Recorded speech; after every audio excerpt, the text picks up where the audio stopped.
Yellow, chers réplicants. Ici MRP pour le 7ème épisode de 111 Ciné. Faire une critique cinéma d'un film sur 10 critères en 100 secondes. Aujourd'hui, je vais vous parler de Blade Runner 2049, sorti le 4 octobre 2017 en France. Ce film a des qualités, mais aussi quelques défauts.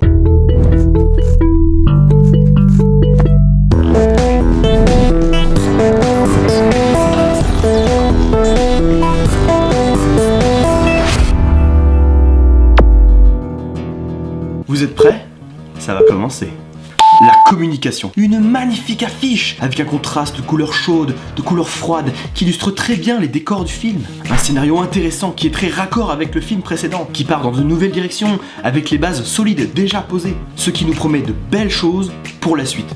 Parce que oui, le film nous promet une suite. Enfin après c'est mon avis. Harrison Ford, que je n'aime pas du tout habituellement, surtout dans Blade Runner 1, est ici presque irréprochable. Ryan Gosling est comme d'habitude, figé dans un caractère et en même temps très expressif. Jared Leto me fait de plus en plus penser à Johnny Depp dans son jeu d'acteur. L'esthétique est le plus gros point fort du film. Les effets spéciaux, les plans, les ambiances, tout est magnifique, tout vous met dans une ambiance.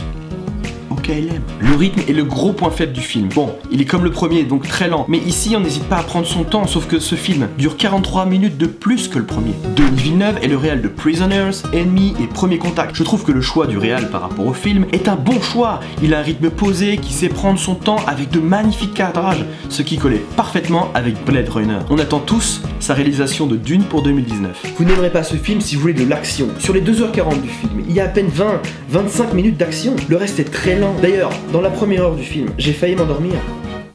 Des os, pas des os. Vous aimerez ce film si vous voulez voir de belles images, avec un scénario qui vous surprendra, et surtout si le premier Blade Runner vous a plu, car c'est très fidèle. Les premières scènes du film sont ouf, avec des scènes de combat qui sont extrêmement épiques. Il y a de très bons moments, mais qu'on attend entre chaque période de lenteur. Bref, il y a facilement 40 minutes enlevées dans ce film, mais il est excellent. Allociné lui donne la note de 7,9 sur 10, Sens Critique de 7,8 sur 10, moins de 46 sur 50, ce qui fait un total de 61,7 sur 70.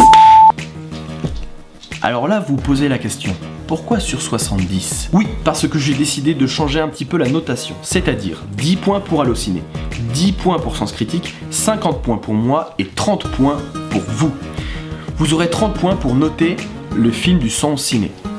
Comment ça va se passer? Une fois que le Sens Ciné est terminé, donc il y a une note sur 70, vous mettez dans les commentaires une note sur 30 du film du Sens Ciné, et dans le prochain épisode, je vous dirai la note qu'il a eu sur 100 et on fera un classement à chaque fois de tous les films de l'année. Donc pour l'année 2017, on verra ce que ça donne, mais ça sera très intéressant à partir de 2018, parce que comme on fera toujours ce même système, on pourra voir le classement de tous nos films qu'on a fait dans les 111 ciné. Voilà, j'espère que cette vidéo vous a plu, c'était MRP pour vous servir. Ciao les BG.